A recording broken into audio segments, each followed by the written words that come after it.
unpack this whole gender conversation. You use a device or a character called the genderbread man. Person. Sorry. Oh, sorry. The genderbread person. It's okay. I found it really helpful to think about gender in a few different distinct categories. Gender identity, how you define your gender and how you see yourself. Gender expression, the different ways that we present or perform gender through our actions, our dress, and our demeanor. And biological sex or anatomical sex, the physical characteristics that make up our body that in many people's minds equal gender, but don't. So gender expression is the way you present yourself to the world. So you could be talking about the way you dress. Yeah. The way you comb your hair. Or don't. Or use product. Yeah. So everything kind of as it relates to the outside world, yeah, right? Yeah, that's a perfect way of thinking about it. So even just, okay, so this is funny. The way that I'm sitting right now is a very feminine expression of sitting, because like how we sit is gendered, right? Meanwhile, I'm kind of man-spreading. Yeah, you're man-spreading. You're not even giving me enough room to properly man-spread over here. This is the man cross, the masculine way of crossing a leg. This is just uncomfortable for me. Feels like so much. It feels good to me. Yeah? Yeah, it's like yoga. Okay, now let's do the girl. Okay. So gender is different than sexual orientation. Yeah. But a lot of people get them confused. Yeah. Gender is who you go to bed as. Sexual orientation is who you go to bed with. So if you haven't heard that one's important. So let's talk about penises and vaginas, shall we? Yeah, we might as well. Let's just go right there. If we haven't already talked about penises and vaginas, we need to talk about penises and vaginas, because that's what everybody always thinks. Like immediately, as soon as you say gender, anybody who's walking by right now who's hearing us say the word gender, the first thing that's popping into their mind is external genitalia. They're thinking about penises and vaginas. So, for the purpose of our discussion, the bottom line is your external genitalia does not dictate your gender. Yeah. Wait a second. Can you rewind that? The bottom line is your external genitalia does not dictate your gender. Yeah. I mean, that I couldn't have said it better.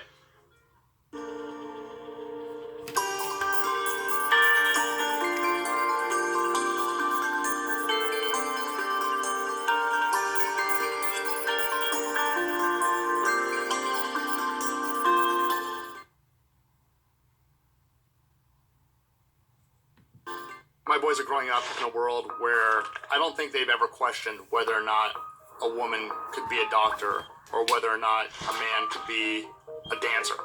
They're not assigning roles to gender because that's their reality. But unfortunately, outdated stereotypes are still very much alive today. So we as parents need to be raising kids that are aware and mindful that just because they are not hearing these sort of things on a regular basis, that they are very real.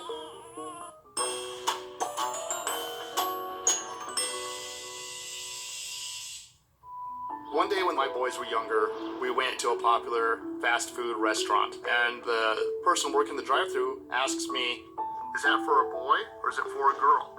We were quiet in the car, and my boys are like, "Why does that matter?"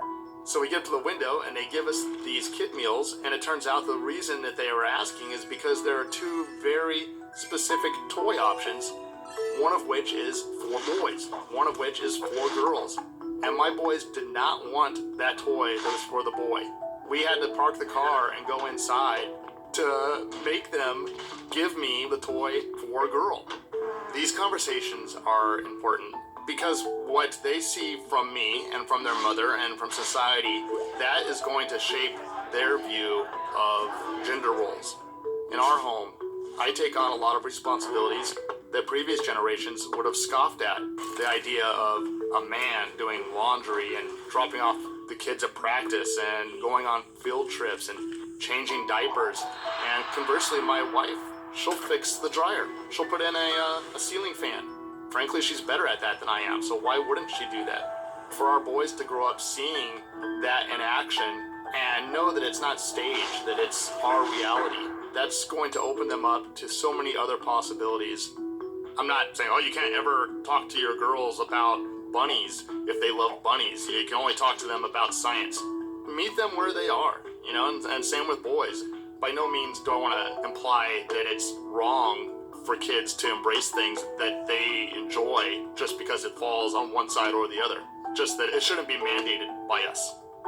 Kids can be anything. Girls can be strong, boys can be strong. Girls can be sensitive, boys can be sensitive. And everybody loves glitter. To see kids grow up embracing that, it makes it for such a brighter future, a healthier environment for everyone.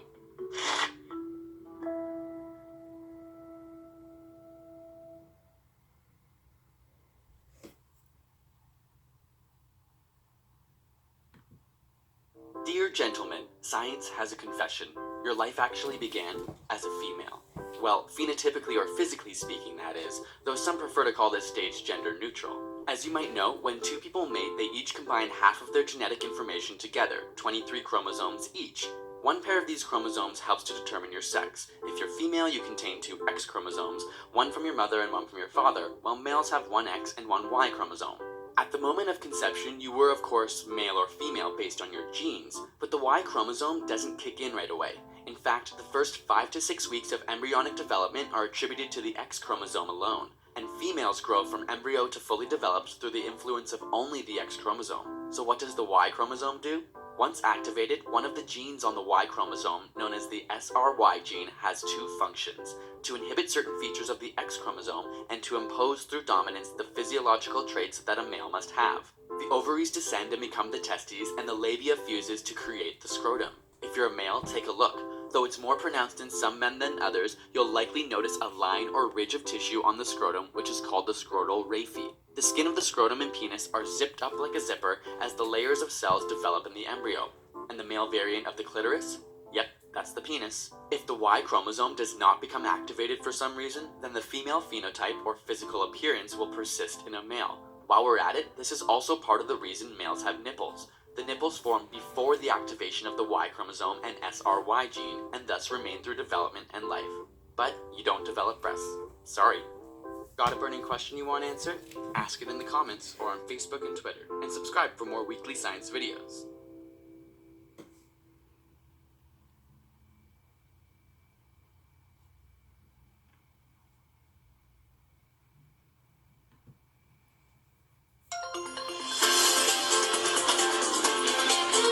School years, children have a strong sense of gender identity and gender role expectations. Most 2-year-olds know with certainty whether they are male or female, and by the age of 4 or 5 begin not only to develop gender constancy, but often show rigid standards for what they believe is appropriate male and female dress and behavior. Can boys put on dresses? Do girls have short hair or long hair? Long hair. Are you a boy or a girl? A boy. Are you ever going to be a girl? No. What are boys like? I don't know. Are they different than girls? How are they different than girls? Because they don't put stuff like girls on. Boys don't put on girls' clothes? No. Can girls put on boys' clothes? No. Alexis, are you a boy or a girl? A girl. Are you ever going to be a boy? Mm-mm. Are you a boy or a girl? Boy. Are you ever going to be a girl? No. Boys are better than girls. Why? Because boys are stronger than girls sometimes. What would happen if you put on a dress? All the girls and all the boys will laugh at me. I won't look like a boy, that one will look like a girl. Would it be okay? No way. Young children appear to begin to acquire gender role stereotypes at about the same time that they develop gender identity. And by the age of 3 or 4, most children, when asked questions about the activities appropriate for a male doll and a female doll, readily give stereotypic responses. Which doll likes to clean the house?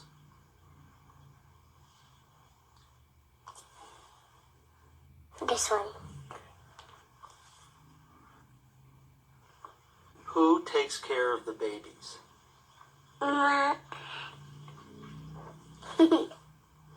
This one. Who goes to work?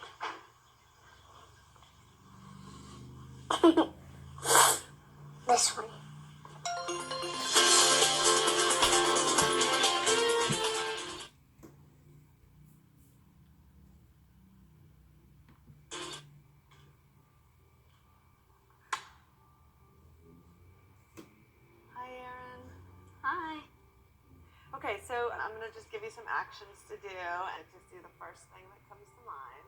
Show me what it looks like to run like a girl. Here.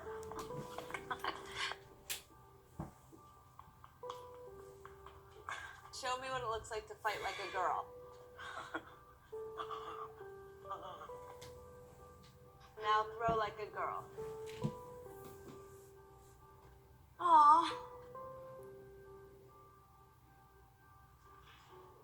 My name is Dakota, and I'm 10 years old. Show me what it looks like to run like a girl.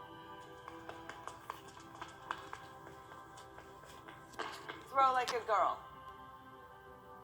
Fight like a girl. What does it mean to you when I say run like a girl? It means run fast as you can. So do you think you just insulted your sister? No. I mean, yeah, insulted girls, but not my sister. Is like a girl a good thing? Actually, I don't know if it's a bad thing or a good thing. It sounds like a bad thing. It sounds like you're trying to humiliate someone.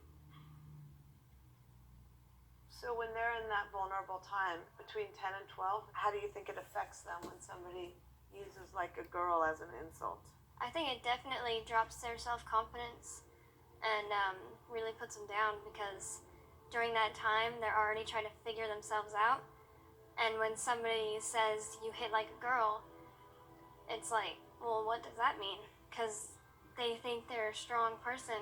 It's kind of like telling them that they're weak and they're not as good as them. And what advice do you have to young girls who are told they run like a girl, kick like a girl, hit like a girl, swing like a girl? Keep doing it because it's working. If somebody else says that running like a girl or kicking like a girl or shooting like a girl is something that you shouldn't be doing, that's their problem. Because if you're still scoring and you're still getting to the ball on time and you're still being first, you're doing it right. Doesn't matter what they say. I mean, yes, I kick like a girl and I swim like a girl and I walk like a girl and I wake up in the morning like a girl because I am a girl. And that's not something that I should be ashamed of. So I'm gonna do it anyway. That's what they should do. If I asked you to run like a girl now, would you do it differently? I would run like myself. Would you like a chance to redo it?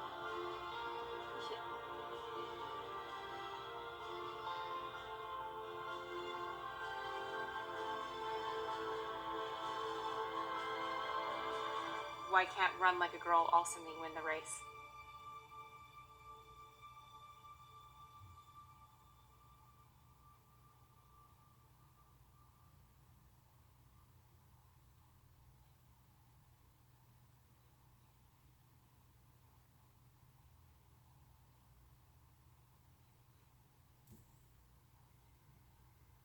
It was 1980. I was getting paid $22,000, and the guy who I was co-anchoring with was getting paid $50,000.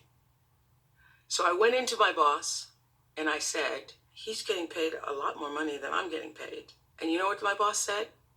Why should you make that much money? In 1980, he said, why should you make that much money? He said, he has kids. Do you have kids? And I said, no. I cook for 5 and you cook. Do you have a house?